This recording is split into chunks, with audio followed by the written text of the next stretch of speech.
Salve, salve família! Esse é o Supernova Podcast. Nós estamos ao vivo diretamente dos estúdios Quarentenário Mil Grau e hoje nós estamos aqui com ela, nossa convidada de número 18, Kelly da Vila. Seja muito bem-vinda, minha querida. Obrigada, boa noite. Eu que agradeço o convite de vocês, é um prazer, uma honra estar aqui. Obrigada mesmo. Prazer é todo nosso.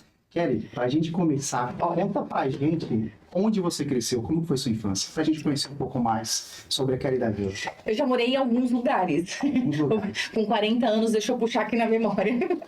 Eu nasci em Bragança Paulista, interior de São Paulo, e vim pra cá, pra São Vicente, com 3 anos de idade. Daí nós moramos na Vila Margarida um tempo, eu com a minha família, minha mãe, meus avós, depois Náutica, e depois vim pra área continental com 9 anos de idade. Mas já morei também em Peruíbe. Morei lá também. E eu queria que você falasse um pouco também como que as suas vivências, suas experiências pessoais interferiram na criação desses projetos tão importantes que você tem. Bacana, falo sim. Fala um pouquinho da minha infância, como que foi, então, pra galera entender. Pra contextualizar melhor. Isso. Eu nunca consegui fazer as coisas assim por nada, ou por qualquer coisa, ou pela metade, né? Então, eu acredito que pra gente ter um projeto que pulse, que faça diferença na vida das pessoas, tem que ter um porquê daquilo, Sim. né? E por conta de todo o trauma que eu vivi na minha infância, na minha adolescência, eu criei isso depois, forças, para depois a gente tocar esse projeto, que é o AME-se, o Nome Toque, que eu já vou explicar mais pra frente, né? Mas, assim, a minha força maior, até por conta da campanha, né, como candidata, e a minha luta maior foi por conta do abuso que eu sofri dos 3 aos 16 anos pelo meu avô, e aí isso me criou uma sensação de que eu deveria fazer algo, né? Que todo aquele trauma, aquela dor, tudo que eu passei, eu poderia usar para transformar a vida de muitas pessoas. E fui fazendo isso ao longo da minha vida. Só que às vezes a gente faz coisas e a gente não entende por quê, nem Sim. como, né? Então, assim, eu trabalho com projeto social há muito tempo. Eu já ajudei muitas entidades, enfim, e aí isso foi crescendo dentro do meu coração, e toda vez que eu meio que tentava fugir, falar, não, isso não é pra mim, é melhor não, muita dor de cabeça, porque você lida com um problema de pessoas, Sim. né, que você muitas vezes acaba absorvendo, porque você é ser humano. Com certeza. E aí eu fui vendo que aquilo era um propósito e que eu tinha que seguir em frente, e que por mais que eu tentasse fugir daquilo, aquilo estava atrás de mim. E aí fui criando esses projetos, os quais deram certo, impactando as vidas de muitas pessoas, né, nesse tempo aí de projeto foram mais de 2.500 crianças palestradas, mais de 300 mulheres que passaram pelo projeto e que de alguma forma a gente conseguiu salvá-las e impactar a vida delas de alguma forma. Foram mais de 30 crianças que a gente solucionou casos, né, obviamente com a ajuda, né, do poder público, Ministério Público, conselheiros tutelares da cidade, mas casos que chegaram pra gente e que teve uma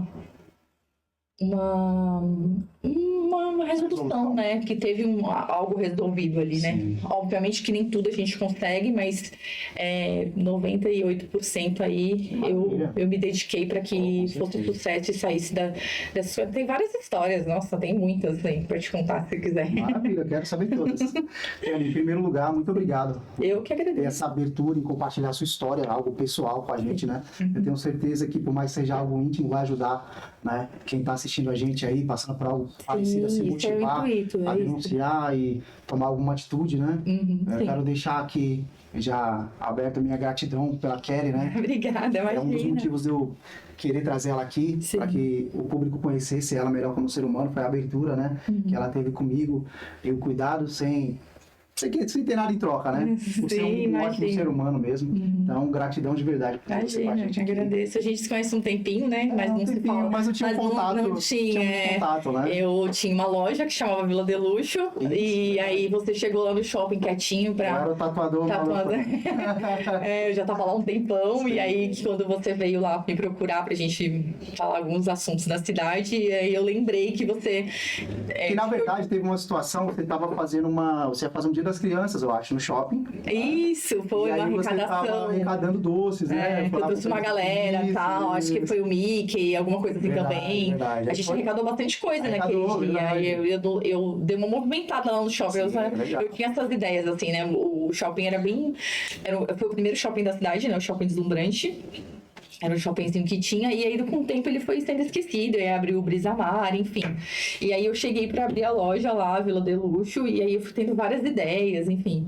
Eu acho que acredito que eu tenha movimentado lá, e tanto até que muitas pessoas que tinham loja lá não mexiam com rede social, e aí conforme eu fui trabalhando isso, né, a galera também foi se empolgando, e muitas pessoas, muitos lojistas fizeram consultoria comigo de Instagram, que eu dei consultoria de Instagram na época da pandemia, porque eu sempre fui... Eu lembro que foi bem depois da pandemia de 2021, por aí, né? Sim, sim. E eu tive muito essa visão da rede social, dessa coisa meio que pra frente ia dar certo, e deu mesmo, e aí acabou que a loja virou uma referência nisso. Então, na época da pandemia, muitas empreendedoras, elas não mexiam com rede social, não faziam vendas online, não sabiam como que criavam um link, ficavam perdidas, assim, né?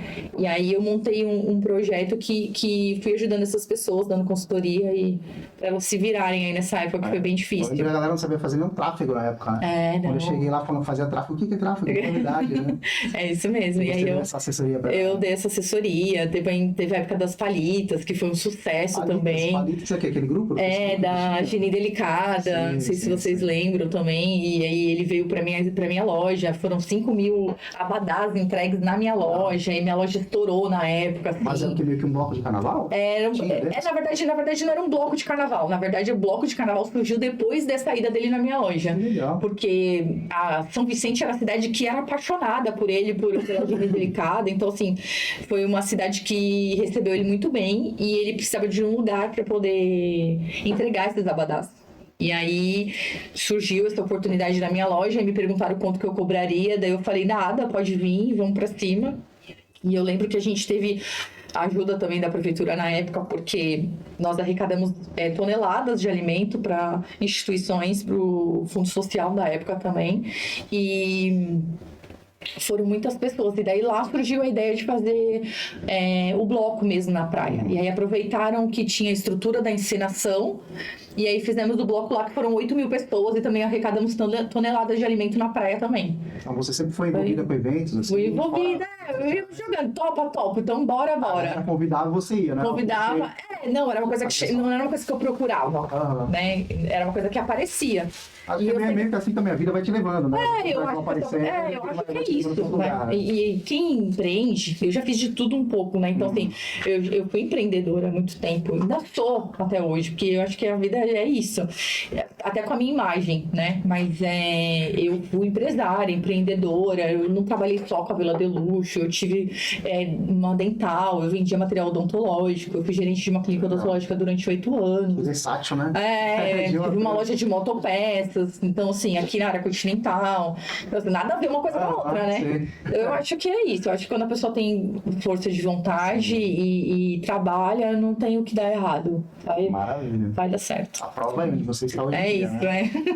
Kelly, você se importa de contar um pouco da tua história? Pra não, entender que você não nasceu em berço de ouro, que você conquistou as coisas com muita luta. Sim. E também para motivar quem passa por algo parecido, que venha se manifestar, tomar alguma atitude, que o jogo venha a virar. Você pode compartilhar com a gente? Sim, claro. Por muito tempo eu me sentia culpada pelas coisas que aconteciam, né? E mesmo adulta, mesmo tendo tudo isso passado, era muito ruim falar sobre isso. Porque hoje as pessoas elas não gostam de falar por uma série de coisas. Por medo, vergonha, por culpa. E até às vezes a própria família, que é omissa, não gosta de ouvir, né? Porque hoje, graças à lei que tem aí do Henri Borel, a pessoa que é culpada, que é conivente, né, que sabe que está acontecendo aquela situação e não denuncia, ela também tem o mesmo peso da pena da outra pessoa que cometeu isso. E a maioria das vezes vem de familiares esse tipo de situação? Sim, 70% dos casos. É sempre alguém de dentro de casa, ou alguém amigo próximo, um vizinho. É muito difícil. Você vê nas notícias e jornais que 70% a 80% do caso é assim, né? Então, assim, ele escolhe bem a vítima, né? A família, o cara, ele entende como que a criança é. Até a gente estava conversando um pouquinho antes, né? A minha irmã, ela sempre foi mais rebelde, mais durona. Sua irmã é mais velha? Então, 2 anos, mais ou menos. 1 ano e 9 meses mais velha do que eu. E eu sempre fui mais meiga, mais assim, da minha, mais quietinha. Então, eu acabava sofrendo mais porque eu não falava, né? O que estava acontecendo. Eu demorava a falar, eu não batia de frente, eu tinha muito medo. Então, assim, só que o abuso, ele não começou comigo. O abuso começou com as filhas do meu avô, com a minha tia mais velha. E aí ela denunciou meu avô na época, e meu avô, acredito que ficou uns 3 dias, mais ou menos, que é o que a minha família conta, preso. E aí quando ele saiu, ele quebrou o maxilar da minha tia, na surra que ele deu nela. Então a minha família, ela tinha medo dele, porque ele era uma figura, uma pessoa agressiva, ignorante, né? Então... nós tínhamos muito medo e acabava que a minha família também punha esse medo na gente. Então eu tinha medo de falar o que ele fazia e, sei lá, apanhar, não sei, eu tinha medo, eu tinha pânico. E nessa época você morava onde? Eu morava aqui na área continental, a gente morou uma época na Náutica também. Quando eu fiz 7 anos, nós fomos embora daqui de São Vicente, fui morar em Peruíbe 1 ano. Ficamos lá com a minha mãe, numa casa de caseiro de uma tia da minha mãe. E lá minha mãe descobriu que eu tava com câncer. É pra você ver como que são as coisas. Assim, eu sempre tive esse espírito de ajudar as pessoas, de sentir não sei explicar uma coisa dentro do meu coração, que assim, eu acho que essa pessoa tá passando por alguma coisa e eu preciso ajudar essa pessoa. E eu tinha dormido em cima do meu braço tava doendo muito, eu tinha uns 7 anos, e eu reclamei pra minha mãe me levou no pronto-socorro. Só que dias antes minha mãe tinha reclamado de uma dor no seio. E tava com uma secreção e tudo mais. E conforme eu fui examinada pelo médico, eu acabei falando na sala pra minha mãe passar também por aquele médico. E eu falei, mãe, por que a senhora não fala que a senhora tá com dor e tal? E aí o médico falou, o que tá acontecendo, dona Sueli? Eu tô falando isso pra você e eu lembro claramente da cena. Aí minha mãe falou, eu tô com dor no meu seio, tal. E ele examinou minha mãe na minha frente. E naquele momento ele lembra que ele tinha entregado um papel pra minha mãe, encaminhando ela pra vir pra Santos, fazer o tratamento que Peruíbe não tinha. E lá mesmo ele já fechou o diagnóstico da minha mãe, porque o câncer já estava avançado. Só com o toque ele já falou que tinha dado, né, que estava uma coisa que teria que correr mesmo. E aí nós voltamos para casa dos meus avós. E minha mãe era uma empregada doméstica, minha mãe fazia unha às vezes, então minha mãe era aquela mulher que se virava. E ela dependia financeiramente dos meus avós. E nós voltamos para casa dos meus avós para voltar a viver aquele abuso, né? E aí minha mãe, toda vez que minha mãe ia pro hospital fazer quimioterapia, todas as vezes que ela tinha força para nos levar junto, nós íamos. Às vezes que ela não conseguia, ela ia sozinha, ou às vezes ela ia com a minha avó. E aí era um momento que nós ficávamos sozinhos em casa, onde as coisas aconteciam. E aí foram se passando anos e minha mãe foi piorando. E aí quando eu fiz 11 anos, a minha mãe faleceu. E aí, nesse meio tempo, eu voltei para Peruíbe, porque a minha irmã mais velha morava em Peruíbe. Daí nós ficamos lá durante 3 anos, em Peruíbe. E aí a gente já não vivia esse abuso, mas aí nós vivíamos uma pressão muito grande, onde nós apanhávamos muito. Eu fui espancada durante muito tempo. Por quem, no caso? Pela minha irmã mais velha, sim. Você tem uma irmã, é que você tinha falado uma que eu amo muito e que tá perdoada. Eu acho que isso é deixar bem claro. É uma irmã mais velha do que é mais velha ainda, sim. Entendi. Quantos anos de diferença? Só pra 10 anos, 12 anos, é. Tá. E aí, nessa época tinha 11? Eu tinha 11. E aí, com 13, eu voltei pra casa dos meus avós. E aí, voltou tudo de novo. Até os 16. E aí, com 16 anos, eu fugi de casa. No caso, ele te observava... Não aconselho isso, pelo amor de Deus. No caso, ele te observava... Qual era o tipo de... todo tipo de situação que você possa imaginar constrangedora para uma menina, para uma adolescente, né? Ia no banheiro tomar banho, ele ficava vigiando. Aí era o momento que ele ia limpar a gaiola dos passarinhos. E mesmo depois de você maior, assim, adolescente, ele não se... Isso, quando eu era um pouquinho maior, era um pouco menos, porque assim, eu também estudava muito. Eu estudava na escola de manhã, fazia o colegial, e à tarde eu fazia camp. Então, assim, meu tempo, minha avó já estava mais em casa e tal. Mas era aquela pressão, minha avó ia buscar um pão, minha avó ia fazer tal coisa, ele já vinha pra cima, era aquela coisa de não quero, era insuportável. Até o momento de eu achar, a única saída que eu achei naquele momento era sair de casa.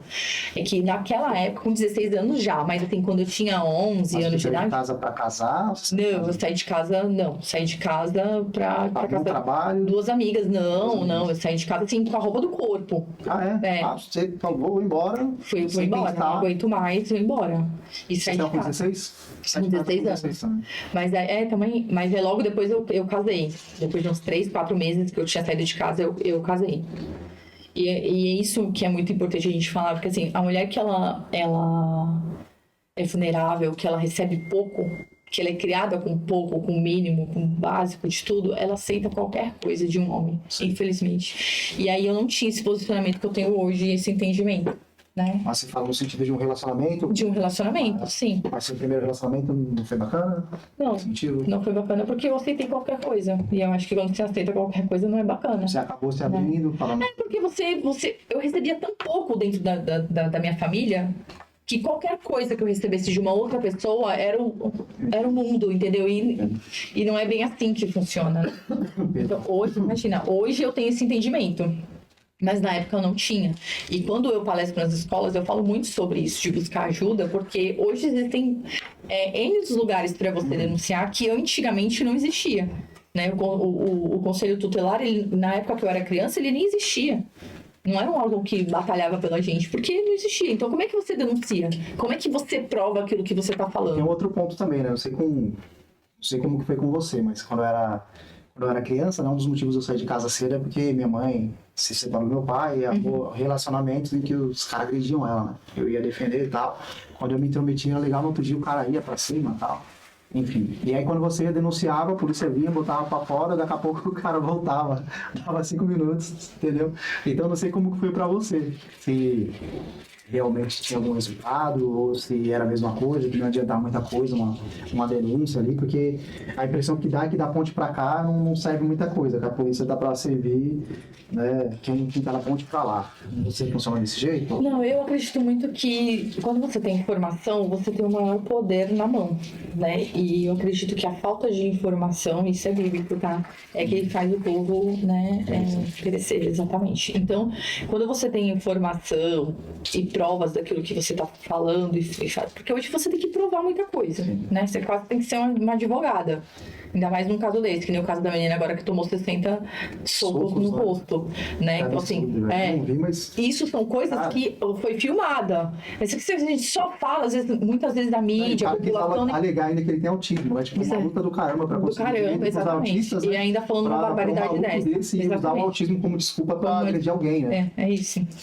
Mas, enfim, então, assim, eu acredito muito que a gente precisa entender os nossos direitos para que a gente possa correr atrás deles. Então, assim, quando uma mulher é agredida, ela tem que provar muita coisa, isso infelizmente, mas a Lei Maria da Penha tá aí para isso, né? Então, você tem que fazer boletim de ocorrência, você tem que ter um advogado, uma defensoria pública para lutar por você, né? Porque a defensoria pública também está aí. Mas aí... A delegacia, o que acontece? A delegacia, ela tá lá para fazer o boletim de ocorrência. Ela não, infelizmente hoje a gente não tem ainda um atendimento humanizado que deveríamos ter. Porque você imagina, a mulher tem que ir lá relatar, muitas vezes, para um homem o que ela tá passando. Já começa por aí, que já é um desgaste. Sim. Né? Porque às vezes também não tem funcionário, às vezes, suficiente... capacitado, que vai sentir a dor daquela outra pessoa. Exatamente. E a demanda é muito grande. A gente está falando de 360 mil habitantes, né? Aqui na nossa cidade, por exemplo. Então a gente precisa também ver isso. Então, assim, eu acredito muito que quando você entende dos seus direitos, é muito mais fácil de você correr atrás. Mas existe todo um processo, né? Ir na delegacia, denunciar, fazer denúncia anônima. Existem formas de você sair dessa situação. Mas também a gente tem que entender que muitas vezes o cara é tão agressivo que não dá tempo.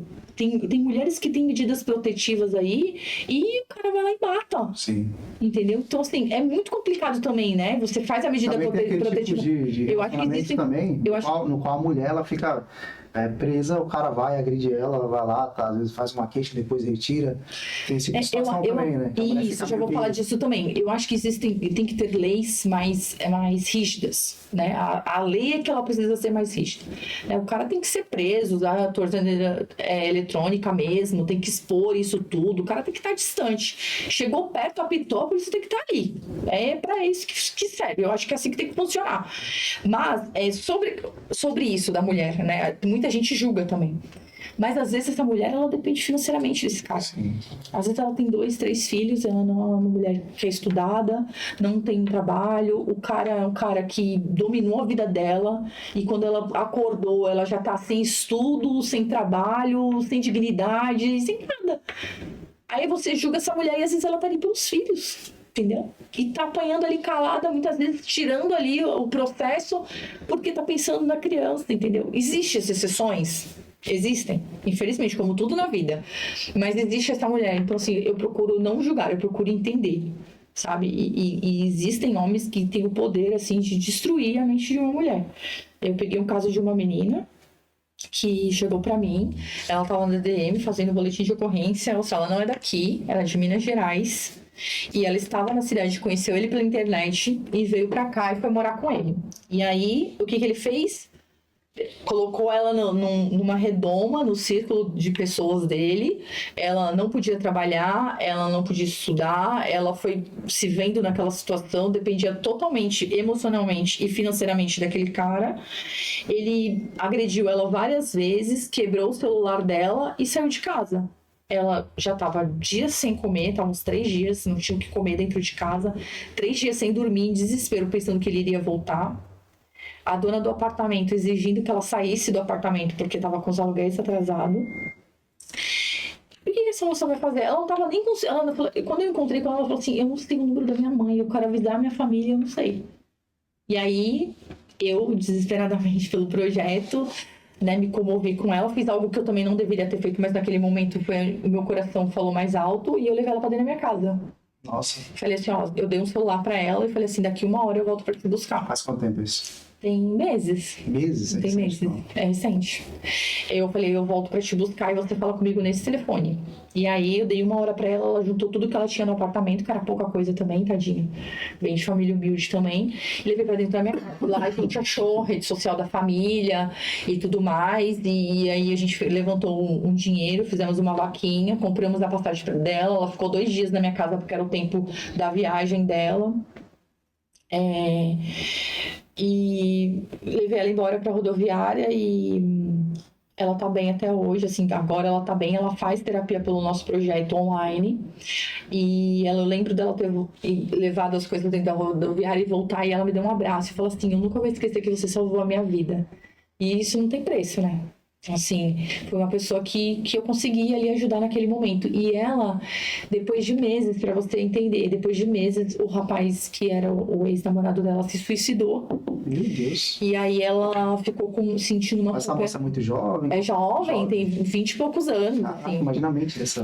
E ele se suicidou e ela me ligou e falou assim, eu preciso de ajuda porque eu me sinto culpada. Ou seja, ele acabou com a vida dela e ainda foi lá, ainda se matou e ela ainda se sentia culpada por isso. Agora, você falou do tratamento psicológico que ela está fazendo para poder passar por todo esse processo, né? Sim. Uhum. E voltando para você, né? Sim. Como que você fez para dar a volta por cima, para superar tudo isso e transformar isso no que hoje em dia são os projetos sociais que você trabalha, né? Que você... Na verdade, eu acredito que a gente nunca fica 100% de tudo, né? É um trauma que você leva pro resto da vida, você tem que aprender a lidar com ele. E o que me traz vontade de viver, vontade de estar ali, aquela gana do dia a dia, é fazer isso pelas pessoas, ajudar pessoas. Tem momentos que você teve algum momento que algum desses traumas que você passou, tipo, você fazer alguma coisa e vir uma lembrança te impedir ou te barrar em algo? Muitas vezes, muitos gatilhos. Eu já tive depressão, né? Eu tomei medicação durante 6 meses, né? Por conta de... eu me afundei e me afoguei muito no trabalho. Porque eu entendia que minha mente o tempo todo produzindo me tirava de qualquer pensamento de coisas ruins que eu vivi na minha vida, que não foram poucas. Né? A dor maior de perder minha mãe, a pessoa que poderia me proteger de tudo aquilo que eu vivi, o dobro de pior quando ela morreu, não estava mais ali. Então aquilo foi muito difícil para mim.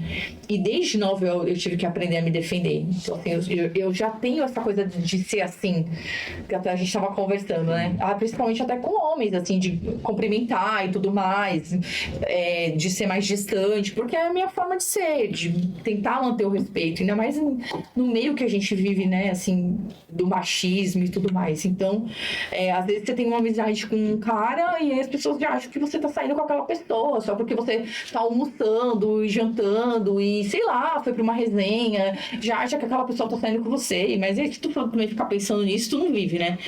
Mas, assim, com certeza, diariamente. E eu acredito muito que curando pessoas, eu sou curada.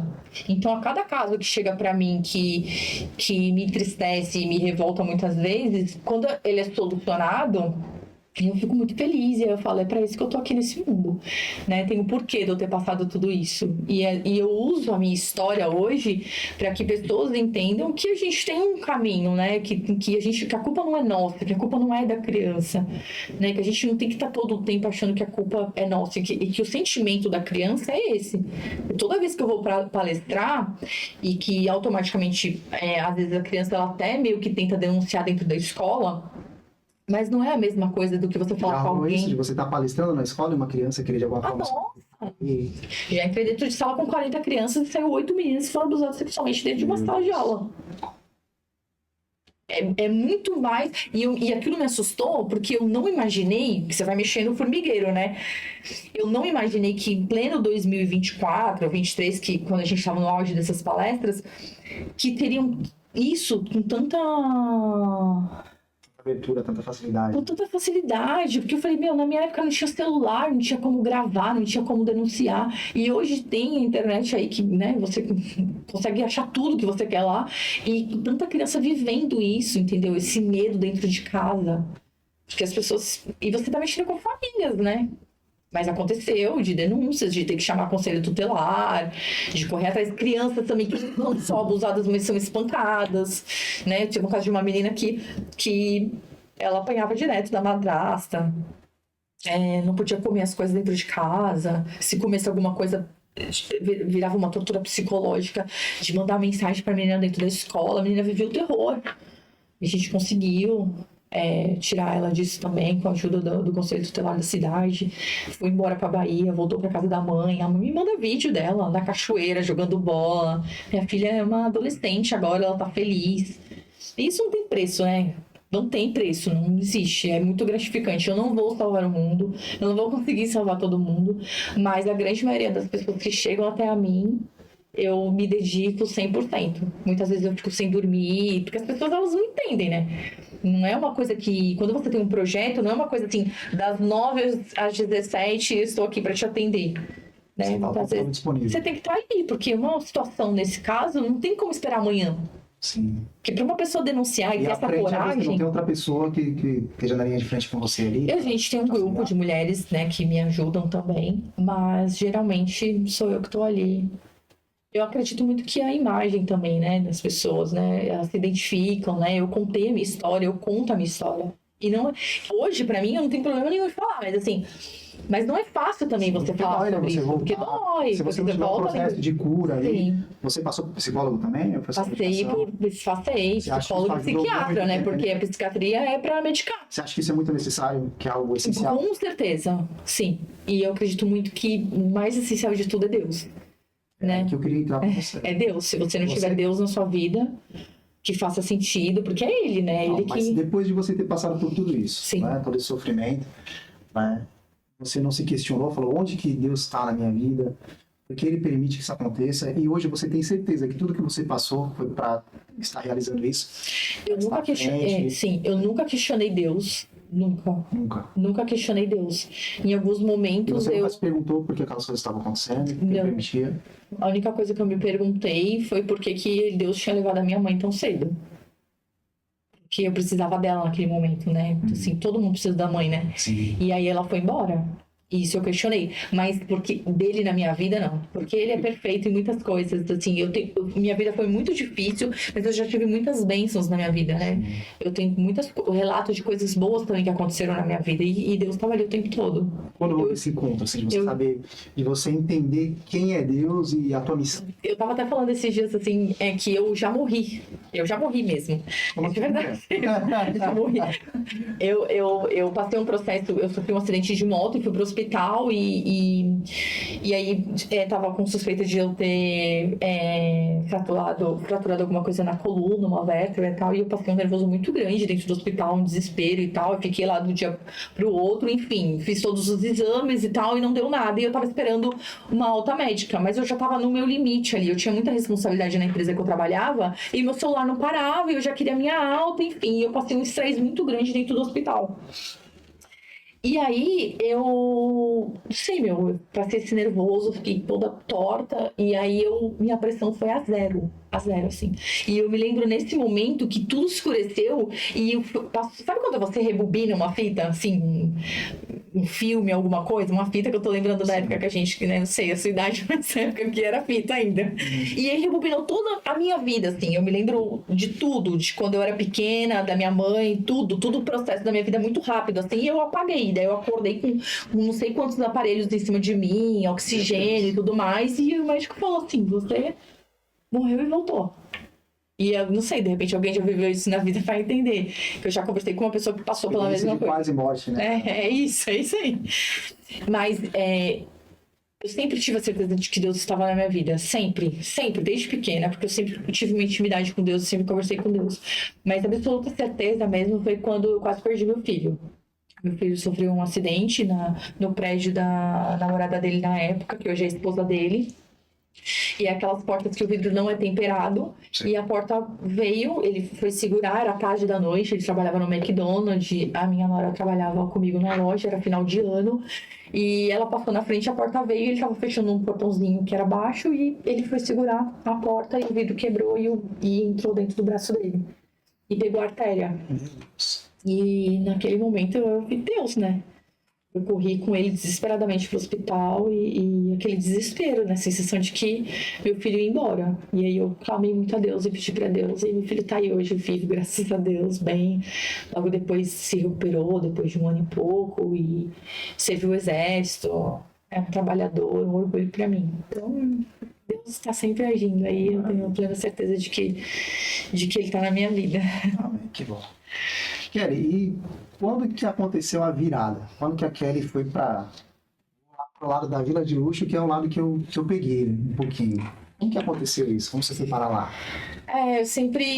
Que nem era, já ia ser a minha terceira empresa, né? Que eu tava abrindo. E eu tive a Dental, depois a loja de motopeças. E aí eu comecei a vender roupa na mala.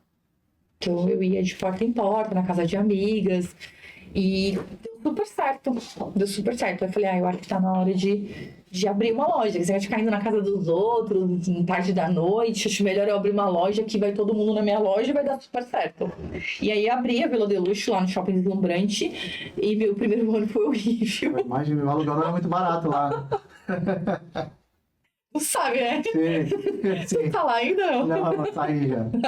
Então, e aí eu falei, o que eu vou fazer? O que eu vou fazer da minha vida? Porque, tipo, não tá dando certo, a galera sumiu, eu vendia muito... Você ficou quanto tempo lá?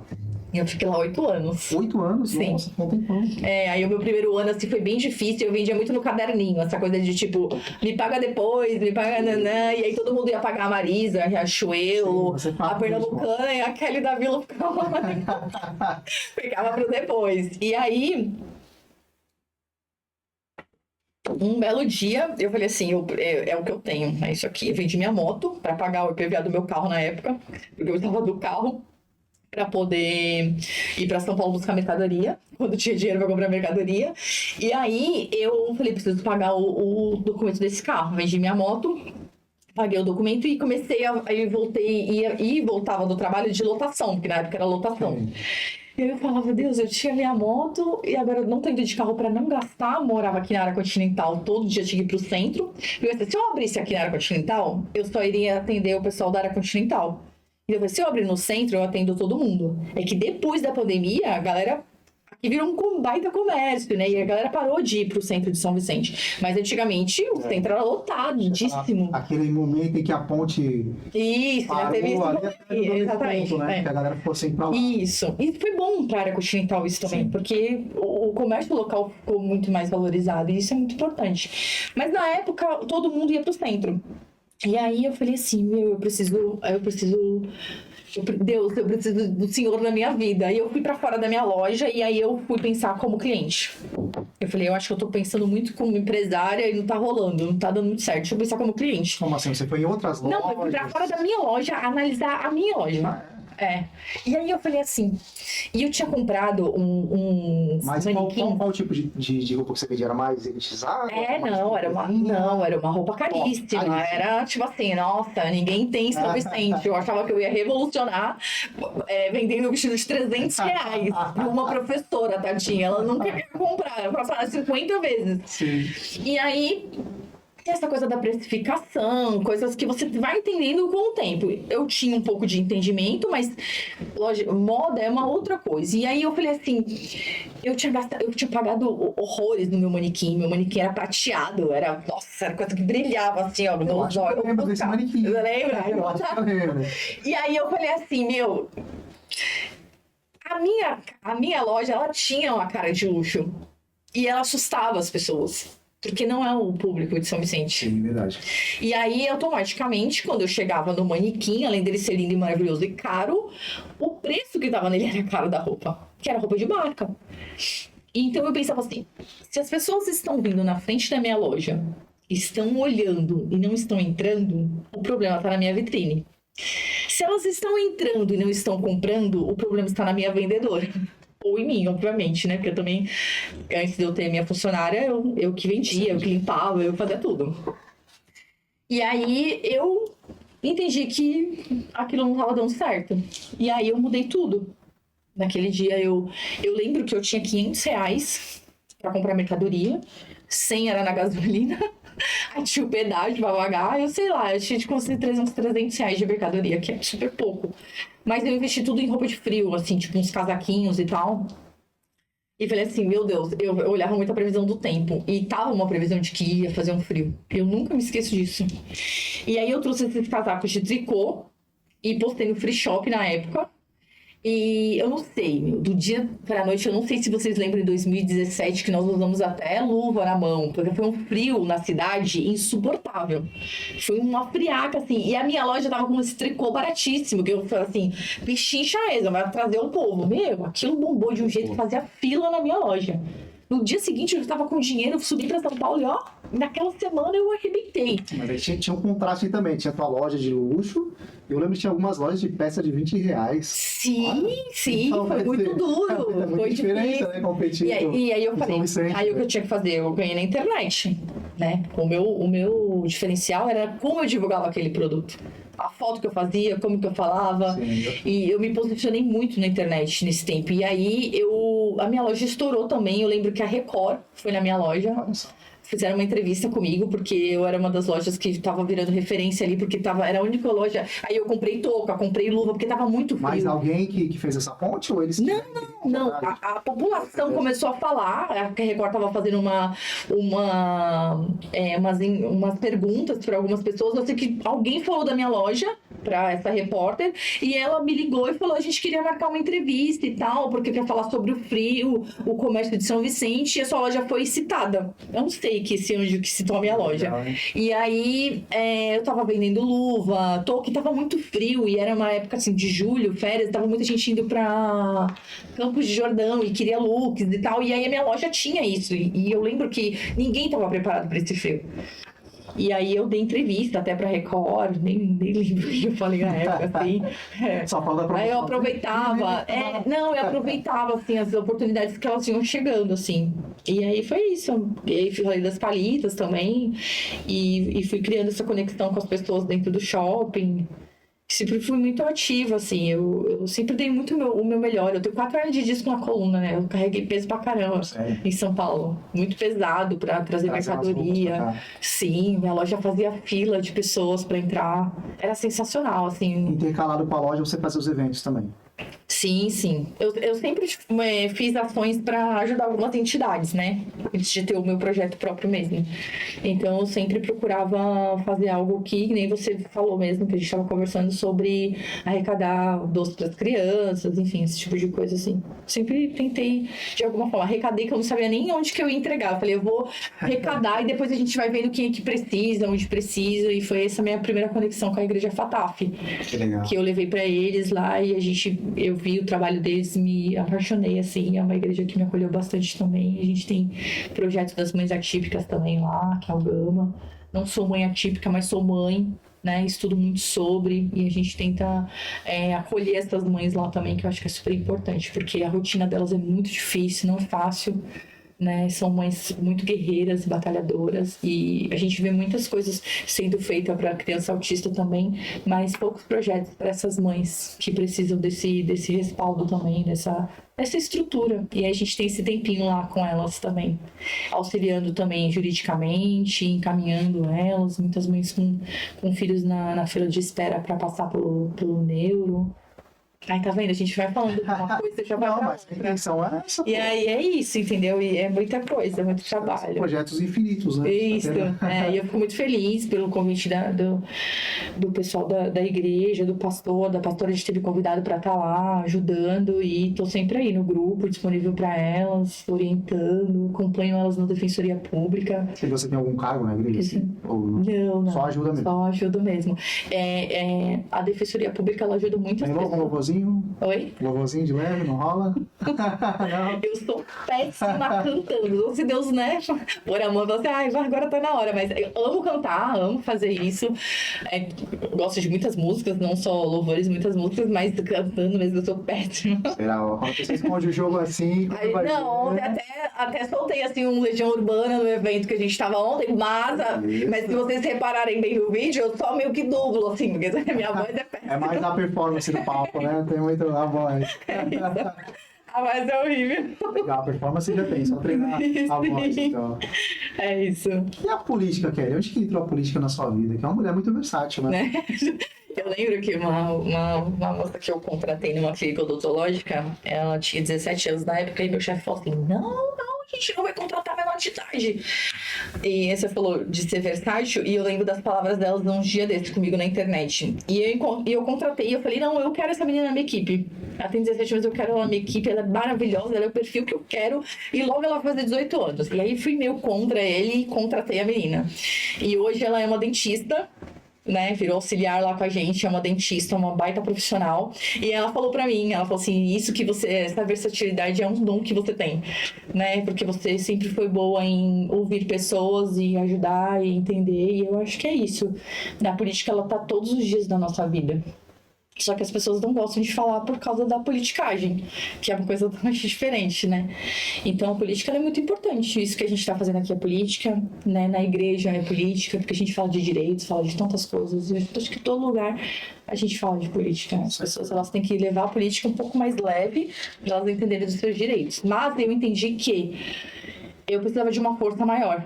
Né? Porque você imagina, você palestra nas escolas, você ajuda mulheres vítimas de violência doméstica numa vulnerabilidade, por exemplo, ajudei uma moça que era de uma outra cidade, várias outras, nossa, inúmeros casos, e que você precisa de uma ajuda, você precisa ter voz, você precisa ver as leis funcionando, você precisa cobrar, você precisa cobrar isso das pessoas e você precisa entender como é que funciona.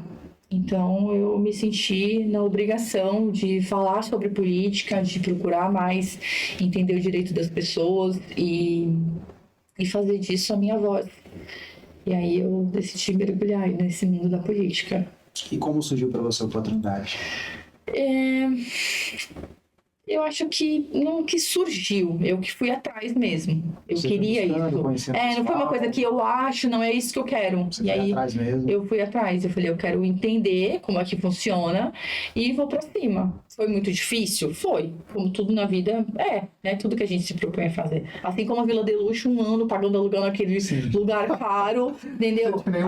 E foi muito difícil também. Assim como foi difícil sair das mãos do meu avô, assim como foi difícil muitas coisas. E é só mais uma coisa que é difícil na minha vida, mas nem por isso eu vou desistir, né? E aí eu entendi que era isso. E eu falei, eu vou vir candidata e vou pra cima. E vamos ver se a gente consegue fazer aí mais mulheres, né? Ter essa representatividade feminina. Legal. Não foi dessa vez, né? Mas quem sabe da próxima. Tá lá. Como secretária adjunta de turismo, Isso aí. E muito feliz também. Semana passada a gente recebeu aqui o Pai Cadu, né? Ele é babalorixá e ele também é Ele é do Conselho Municipal de Cultura, né? Sim. Matriz africana. E a gente entrou muito nesse assunto referente à população da periferia, está mais inserida nesses assuntos do poder público, né? Sim. Geralmente a galera tem esse preconceito de falar assim, política é corrupta, política é ladrão, e acaba terceirizando a responsabilidade, tá? Joga a responsabilidade no colo do outro. Quando chega no dia da eleição ali, pega seus 200, 300 reais ali, vende seu voto, né? E quando acaba a eleição, a pessoa vai procurar um atendimento médico, não tem, né? O policiamento também não tem, mas também não tem de quem cobrar, né? Porque ele votou num político corrupto ali, né? Então, é extremamente necessário, né? Ter pessoas que vêm de onde você vê, de onde a gente vem, representando o povo e pensando dessa forma, que a gente tem que ir mesmo e fazer a diferença, né? Sim, eu acredito muito que assim, existem muitas pessoas também preparadas para estar no meio político e que de repente não viveram uma história como a minha. Não acho que essa pessoa esteja mais ou menos do que eu. Mas acho muito importante isso que você disse pela situação de que você viveu, né? Eu sei o que eu estou falando. Nenhuma pessoa vai poder falar para mim sobre a dor de um abuso que não tenha vivido. Porque eu vivi isso, então eu sei do que eu estou falando. Então, automaticamente, por exemplo, eu estou à frente de um grupo de mães atípicas, né? Ali ajudando, orientando e podendo correr atrás do direito dessas mães junto com os filhos, enfim. Mas eu também não sei o que é ter um filho atípico, né? Mas eu vivencio porque eu estou dentro desse grupo e chegam mães para mim e tenho amigas que vivem isso, né? Então você tá ali. Então eu acredito que qualquer pessoa esteja preparada, que tenha boa vontade de fazer. Mas quando você fala de uma pauta de algo que você viveu, você tem uma propriedade maior. O famoso lugar de fala. Então, assim, eu também já sofri muitas coisas, preconceitos, até pelo que eu defendo. Eu escutei de pessoas assim, essa pauta não é tão relevante, tal coisa, não sei o que lá. Então, assim, e é a vida, você não vai agradar todo mundo, né? Mas é importante, sim, que as pessoas estudem políticas, entendam dos seus direitos, para que elas possam cobrar. Né? Existem muitas coisas que nós temos direito que as pessoas não sabem. Você quer ver uma questão que entra muito nesse ponto aí de a pessoa ter está no lugar de fala dela, né? Eu recebi também uma mulher trans chamada Pati Miau, né? Uhum. Umas 2 semanas atrás, e ela me colocou uma situação que eu nunca imaginei, né? Sim. Justamente por isso, por não viver, não ter noção do universo que ela participa, que ela vive, né? Ela falou que ao procurar um médico, né, passar por grandes situações de constrangimento porque não tem alguém preparado, tipo uma médica trans que entenda como funciona o organismo dela, ter que se explicar, ficar dando explicação. Então, realmente tem que ter pessoas, eu acho que para representar alguém, um lixo ali, um grupo de pessoas, tem que ser alguém que tem autonomia para falar, né? Isso. Ou pelo menos você procurar ouvir a população, né? Que eu acho que é o mínimo. Por exemplo, vem um engenheiro aqui cuidar de uma obra aqui na área continental, sei lá o que mais. E aí, ele é um engenheiro, ele estudou para aquilo, mas quem vivencia isso é a população. De repente, algumas coisas precisam ser adaptadas para um cadeirante, que seja, não importa. Então, precisa ter essa visão. Por exemplo, quando você faz uma calçada adaptada e tudo mais, você tem que fazer um rebaixamento. Então, quando chove, a gente sabe que vai virar uma poça de água ali, provavelmente. Então, já tem que ter um bueiro ali perto, enfim, né? Não sou expert no assunto, mas modo de falar. E aí, acho que falta isso também, das pessoas terem essa consciência de que pessoas precisam de pessoas, e a gente precisa ouvir as pessoas, né? Então, eu, como não mãe atípica, muitas vezes tenho que ouvir essa mãe para entender a dificuldade dela. E aí, você acaba vendo o mundo dessas pessoas de uma outra forma e respeitando mais. Então, com certeza, é o que a trans vive, né? Então, ela sabe a dor dela, o tanto que é difícil, né? É igual antigamente que você vai denunciar um abuso, um estupro, você tinha que falar com 50 mil pessoas. Hoje não precisa mais. A criança, ela fala para uma pessoa só e acabou. Antes tinha que ficar falando pro delegado, que falava para não sei quem, que falava pro médico, que falava... E isso é muito ruim, né? Então, eu acredito muito que a política serve para isso, para que a gente vá adaptando as coisas e melhorando. E quanto mais gente interessada nisso, mais elas podem ajudar outras pessoas, né, a irem atrás dos seus direitos. E como tem sido a sua experiência como adjunta de turismo? É muito bacana, né? Não era uma área que eu já tenha trabalhado, mas, né, como você viu o meu currículo aí, né, eu sou bem versátil e a gente vai desenrolando, né? Eu tenho muita força de vontade de aprender e A Juliana também, que é a secretária, é uma pessoa muito aberta e deixa a gente à vontade para expor ideias, né? E isso é muito importante, né? Um grupo na secretaria muito legal, muito entrosado, e a gente tem grandes projetos aí pela frente, muita coisa bacana vai acontecer.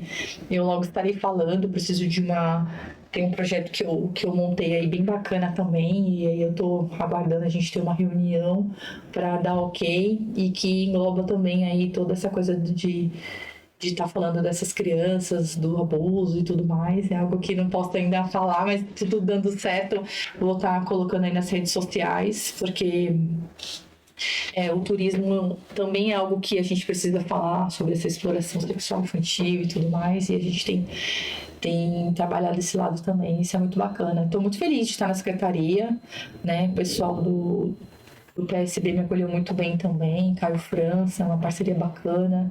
Estou muito feliz de estar lá e agregando de alguma forma. Se você acha que você está lá, efetivamente, assim, te possibilitou muito mais você ter atitudes, te abriu mais portas para você conseguir realizar esses projetos de forma efetiva mesmo? Eu acredito que sim. Acho que tudo que você faz, que você faz para agregar no seu projeto, é bem-vindo, né? Só que, assim, a secretaria tem me ajudado muito, com toda certeza. Eu aprendo muito todos os dias, mas eu acredito muito que sobre, tipo, o meu projeto do AMIC, né, de ajudar mulheres vítimas de violência doméstica, o Nome Toque, é algo que já vem de antes, né? É uma coisa que já aconteceu antes, já existia. Porém, com certeza, quando você está nesse meio, você tem muito mais portas, né? Você tem uma credibilidade maior, né? O governo Caio Amado também, a gente teve essa conversa de abrir portas e falar e fazer que a cidade de São Vicente seja uma referência contra o abuso sexual infantil. E a gente tem trabalhado nisso e vai dar super certo. Em breve trarei novidades. Maravilha, quero saber, hein? Quero saber. Eu vou contar, de antemão aí. Exclusivo. Quero aproveitar, deixa aqui para agradecer nosso patrocinador. Gente, bom demais, hein? Sempre representando aqui, fortalecendo o Supernova Podcast. Quero agradecer também a loja de roupas Monaipe, o Yuri que me fortalece aí com as artes. Tô esquecendo de mais alguém? Loja Good Story, loja de moda rock lá do Centro São Vicente. Segue lá, galera. Top, a melhor que tem. Tamo junto. Muito obrigado. Eu até assustei quando você falou assim, agradecendo a loja. Eu falei, não, será que ele vai falar da Vila de Luxo? Eu já fechei. Aí, ó, pensei que ia rolar mais um patrocínio, pô. Ele tá aceitando aí. Se tivesse aberta, com certeza estaria patrocinando. Vocês merecem. E estavam onde? Estavam no nosso festival gastronômico, arrasaram. Vamos ver o que eles mandaram. Posso falar? A área continental arrasou demais. Foi muito bom.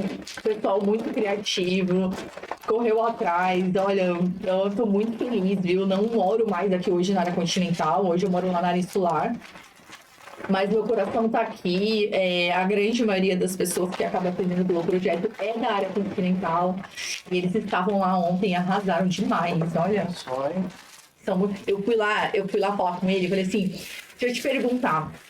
Da onde está a ideia do feijão tropeiro, gente? Só família, que é isso, hein? Aí ele contou no churrasquinho dele, o feijão tropeiro dele, da família e tal. Maravilhoso aquele feijão tropeiro, bom demais. Tá comendo. Você viu? Nossa.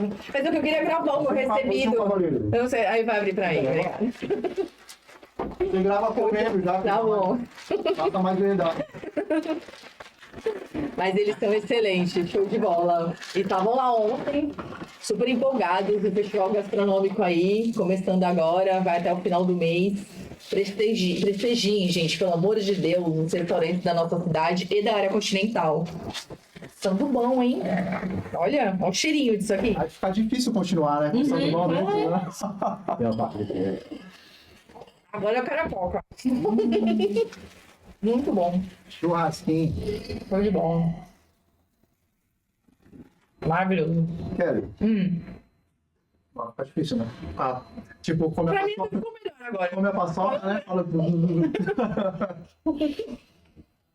E pro nosso lado, eu sei que não tem muito a ver. Tem a ver sim, né? Cultura e turismo tá super interligado ali. Com certeza, sim. Puxando sardinha pro meu lado, né? Pro lado da arte. Sim. Tem algum projeto interligado com a cultura? Algo que vocês pensam em fazer para fortalecer esse lado também, né? Que faz a cultura? Tudo que a gente puder estar junto, com certeza vamos estar. E uma coisa é interligada na outra. Ontem nós tivemos o festival gastronômico, que a gente também fala de cultura. A galera da cultura estava lá com a gente também, nos ajudando a fazer esse evento. É top, né, amiga? É, bom demais. E tudo que for sobre turismo e cultura, pode contar com a gente. Com certeza a gente vai estar aí agregando o máximo possível. Vamos ver mais aí. Começando do banho. Tem mais, meu amigo. Então, porra, pedindo isso que eu Olha, tá vendo? E aí a gente tá aí pra isso, pra unir forças e fazer as coisas acontecerem. Tem muita coisa assim pra acontecer, muita entrega pra acontecer. Faz uma pergunta pra ela. Diga. Calma. Ah, tá. Eu tô com medo da polêmica. Polêmica. Refrigerante, pode fazer? Uhum. Kelly, quais foram as maiores dificuldades que você enfrentou na sua campanha eleitoral? Polêmica. Eu acho que, putz, é que foram tantas dificuldades, né? Valor de 5 aí. Eu fui muito bem recebida no partido que eu escolhi. Então, nesse quesito, eu não tive dificuldade. Mas eu vejo que as mulheres precisam estar mais unidas, de verdade. Eu não digo mulheres candidatas, não é sobre isso, mas eu digo as mulheres, a população, né?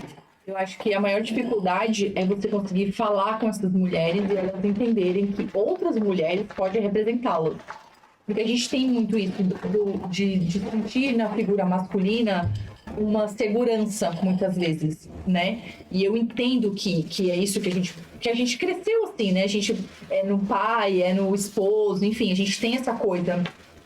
Mas a gente também, a mulherada também tem que entender que existem mulheres aí que estão aí competentes para estar nessa cadeira e representá-las. Então a gente precisa da força delas, né? A maioria da população é mulher.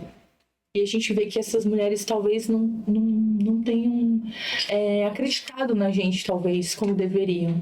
E eu gostaria de falar que essa dificuldade me fez pensar hoje que elas precisam acreditar em mulheres como eu e como outros candidatos que realmente têm um trabalho de verdade. E que a gente possa contar com elas numa próxima vez. Para que a gente possa representá-las e lutar pelo direito que é nosso.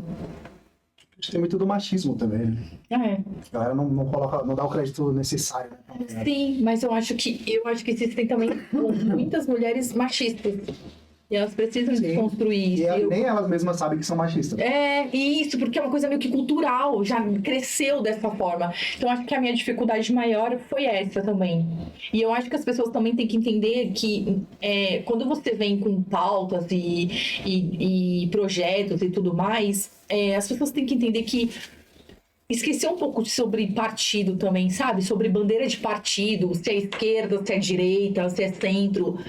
É a pessoa, o que ela faz? O que de melhor ela dá para a população? O que ela constrói com aquilo? O que ela tá trazendo de bom? Estudar aquele candidato de verdade. Que eu sei que às vezes que na verdade as mulheres, elas estão ali ocupadas com a família, com os filhos, elas estão envolvidas com outras coisas.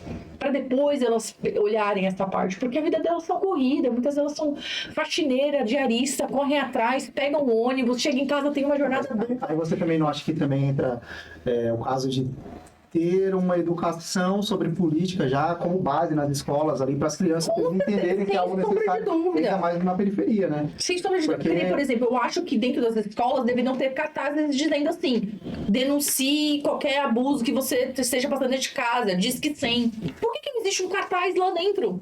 Então são coisas que precisam acontecer também dentro das escolas. Porque assim, como que eu ia passar para as crianças que eu estava aqui para ajudá-las? Eu tinha que ir lá dentro. Por quê? Porque quando eu era criança, eu queria que uma professora tivesse falado assim para mim: dá aqui a mão, vamos lá, eu vou contigo. E eu não tive isso. Amava as minhas professoras. Quem vai comprar a tua briga, né? Exatamente. Então assim, acho que dentro da escola é que começa tudo. A gente tem que falar muito da educação e da educação política também dentro da escola. Entendeu? É lá que vai começar, é lá que elas se sentem acolhidas, é lá que elas estão fora de perigo de algumas coisas até dentro de casa, e é lá que elas vão aprender muito melhor. E às vezes essa mãe, por essa vida corrida e tudo mais, vai deixando pra lá. E aí volta aquele processo da cultura, né? Que é uma coisa cultural. Não se fala de política e cresce uma criança também sem entender sobre os direitos e tudo mais, enfim. A minha maior dificuldade, eu acho que foi essa, assim, da população, das mulheres entender um pouco isso da nossa parte, mas também tive muitas mulheres do meu lado.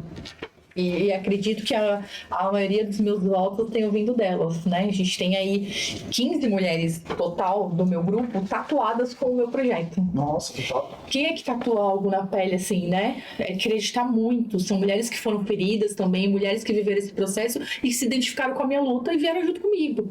E que levantaram a minha bandeira e que me ajudaram também. Mas, em contrapartida, essa ilustra a população, que eu acho que precisa ver mais sobre o candidato do que sobre o partido, enfim, sobre essas coisas. Mais alguma pergunta, senhor? Respondi? Pode, vamos lá. Opa, Ai, que medo. Pergunta aqui antes no WhatsApp. Tenho uma filha de 10 anos. Agora, nesse final de semana. Uhum. Eu sempre dei pra ela uma vida de criança. Então eu tratei ela como um bebê, como uma princesa. E muitas coisas da vida real, ela ainda não sabe com 10 anos. Uhum. Então ela viveu essa infância como criança, que foi totalmente diferente da minha infância. Totalmente. E agora eu vou esbarrar nesse próximo passo, que é apresentar para ela a vida de uma mulher, menstruação, tudo isso. Uhum. E que ela não faz nem ideia. Como eu posso fazer essa transição? O que você me daria uma dica? Eu acho que, primeiro, é retroceder como mulher, como criança, e pensar o que você gostaria que tivessem falado para você, né? Porque é isso que eu faço foi isso que eu fiz quando eu falei aonde que eu vou buscar essa criança e como que eu vou abordar essa criança, como que eu vou falar com essa criança. Aí eu voltei quando eu era criança na minha cabeça e pensei, eu queria ter falado com alguém dentro da escola. Então, assim, eu acho que é isso, é pensar como a gente gostaria que tivesse sido com a gente. E, obviamente, é um processo que é aos poucos. Eu acho que é verdade, sempre é verdade.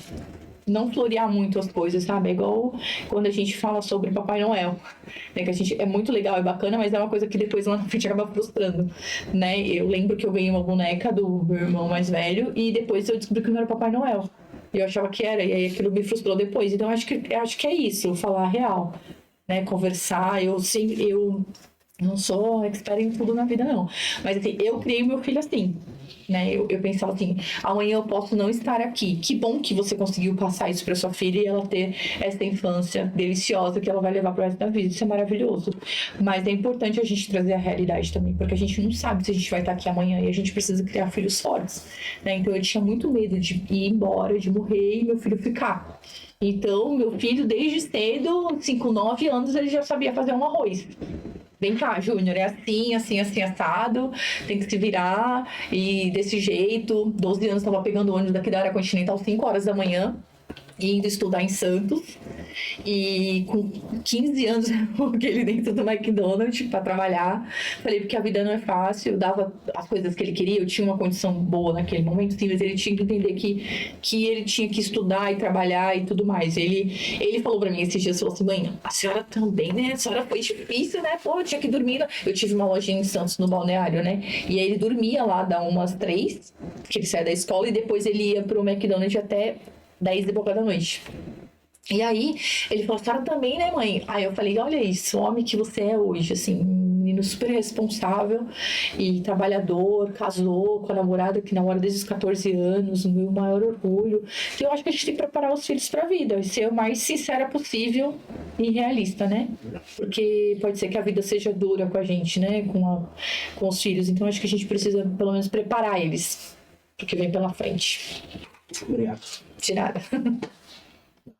Posso deixar um conselho aí, voltando para o turismo e para a cultura? Com certeza, será anotado. Sim.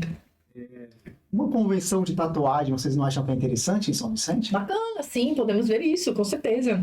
Em vários pontos, Vou levar né? em pauta aí para A movimentação dos comerciantes ao redor, sim, os artistas, né? Vários artistas talentosos aí. Precisa passar pra gente esse projeto, como que funcionaria. Temos que conversar mais. Sim, com Mais uma certeza. reunião. Sim, a gente está aberto para isso, governo, tudo. A gente está aqui para ajudar o empreendedorismo, né? E acho bacana essas iniciativas. O que depender de mim, que eu puder agregar e ajudar, pode falar comigo, com Maravilha, certeza. vai fazer mais algumas também? Não, eu não sei. No momento, Pode eu tenho ainda, 16 Pode tatuagens. fazer ainda? Sim, por enquanto, acho que no momento... Tem que pedir licença do pastor? Não, na verdade, eu sou livre pra fazer aquilo que eu achar melhor da minha vida. Mas eu acho que isso é muita coisa que não é... Mas entrou no me convém? mas eu acho que não é sobre o pastor, é sobre eu e Deus mesmo. É uma coisa que se eu sinto vontade ou não. Pra você hoje em dia é algo que não convém. Eu não me arrependo de nenhuma, mas talvez eu não fizesse nenhuma, não sei. Talvez eu não fizesse nenhuma, mas não me arrependo de nenhuma. Cada tatuagem que eu tenho tem um significado. Eu sempre tive medo de olhar uma coisa e falar assim, nossa, eu não aguento mais olhar isso aqui que eu escrevi, que eu desenhei, meu Deus, eu tinha um pavor disso. E até fazer a minha primeira tatuagem, que teve um significado muito grande, que foi pra minha irmã, que é 2 anos mais velha que eu, e aí eu escrevi irmã em árabe. E foi minha primeira tatuagem. Todas as demais têm um porquê e um motivo, e eu amo todas as minhas tatuagens. Mas hoje, nesse momento, eu não tenho a necessidade de escrever algo no meu corpo, assim, sabe? Por alguma coisa, assim. Sim. Ai, nossa, eu... Secretária foi bom. Não, no momento não, mas adoro a arte, acho muito bacana. Meu filho também tem tatuagem, acho lindo, acho muito bonito. Tenho 16 tatuagens, né? Tem bastante. Escondidinha, né? Mais na região do braço. Não, tem uma raposa enorme aqui, grandona, também tenho na perna, eu acho lindo, acho irado. Mas assim, não é uma coisa que eu hoje falo, eu preciso muito, porque tem uma coisa da necessidade, né? Eu acho que tem mais a ver com a idade, então. Pode ser, tá, obrigada. Não, fala assim, eu tô falando isso, eu tô falando a minha primeira tatuagem eu fiz com 33 anos. Eu fiz a minha com 22, eu acho. Tem quanto tempo que você não faz uma tatuagem? Eu faço uma, acho que um ano. Ah, caramba, nossa, ele tá na vibe, ele tem que tatuar os outros, ele também quer tatuar. Não, eu acho que se eu não fosse tatuador, mesmo assim, eu gosto da arte. Eu acho que, tipo assim, a tatuagem é uma forma de você expor o que você é por dentro pra fora. É isso mesmo. Artista tem muito essa necessidade de mostrar o que é por dentro pra fora. Sim, né? É isso mesmo. É o que eu sentia. Eu tenho essa margarida, que todo mundo acha que é uma... Girassol, mas pô, caramba. Você também achou que era girassol ou não? Você não tinha reparado, na verdade. É uma margarida, porque minha mãe amava margarida. Você escreve girassol embaixo. A minha mãe amava margarida, era a flor que ela mais gostava, e é uma das flores que eu mais gosto também, por conta de que, né, cresci ouvindo ela falar que gostava muito. E aí eu tatuei, então assim, todas as minhas tatuagens têm um significado. Minha avó faleceu tem pouco tempo também. Você fez uma avó? Fiz, sim, benção, avó. Benção, avó. Eu era a única neta que pedia benção pra ela. E aí era uma coisa que tava na gente, assim, né? E tem pouco tempo que ela faleceu, eu sinto muita saudade, e aí coloquei na pele. Tem a data de aniversário do meu filho, enfim. As minhas também eu procuro fazer com significado. Mas acho bacana, acho bonito também, acho legal. Só assim, não sei. Sempre que um cliente vem e fala assim, pô, caramba, eu sou muito indeciso, o que você acha que eu faço? Eu falei, mano, faz alguma coisa que tem um significado especial pra você, porque a chance de você se arrepender é muito menor. Então eu sou assim, eu só faço o que tem significado. Eu também, é isso, nada já fiz algumas, né? Por exemplo, eu trabalhava no estúdio, aí tava eu tatuado de lá. Eu falei, mano, preciso testar uma máquina aí. Eu falei, mesmo, vamos fazer ali, escolher essa âncora aqui, nós fizemos aleatoriamente, assim, sem sentido nenhum. Só mudou. Só pra poder. Ô, Cris. Caraca! Pra cada pessoa eu falo que é uma pessoa diferente. Tá ligado? Essa aqui é tipo o Coringa do Batman. Que legal. Essa aqui é a graça, né? Show de bola. Mas é isso, assim, na tatuagem assim que eu falei, não, hoje eu preciso fazer tal coisa, não. Eu acho que é isso que é uma coisa que... Uma coisa que da idade, talvez, do tempo, do momento que você tá vivendo. Já tive vontade de fazer o do projeto, Não Me Toque. Já tive vontade algumas vezes, mas sei lá, passou por enquanto. Mas qualquer coisa eu te dou um toque. Por enquanto. Eu te dou um alô. Convenção. Boa. Kelly, nosso papo tá sensacional. Sim.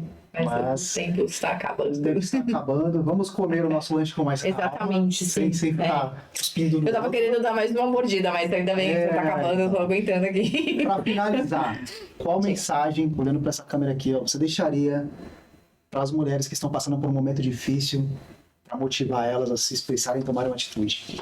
Eu acho que a denúncia é sempre a porta de você se livrar de qualquer coisa, né? Então eu acredito muito que qualquer problema que você esteja passando, qualquer dificuldade, você precisa buscar os seus direitos e denunciar. Acho que a partir do momento que você busca os seus direitos, você se liberta de tudo isso e tem uma vida mais tranquila. E por Deus em todas as coisas. É isso. Maravilha. Quer deixar as redes sociais aí para quem não te segue, né, te seguir? Tá bom. @KellyDaVila, me sigam lá, me acompanhem. sempre postando aí o que eu tô fazendo, como estou fazendo. De vez em quando eu tô meio quietinha lá, porque a gente às vezes tá trabalhando tanto, né? Tem tanta coisa acontecendo, para depois a gente mostrar. E é isso, eu gosto de trazer resultados. É o que eu tenho feito aí ultimamente. Obrigada, viu? Obrigada pelo convite, obrigada por terem me chamado aqui. Foi um prazer, muito bacana esse bate-papo. Eu que agradeço mais uma vez pela moral, pela honra. Imagina, de dividir sua isso. história e sua caminhada com a gente. Gratidão, de verdade. Eu que agradeço. Tá bom, obrigada, viu? Então é isso, galera. Esse foi o Supernova Podcast com a Kelly da Vila. Muito obrigado para você que acompanhou até aqui. Tchau.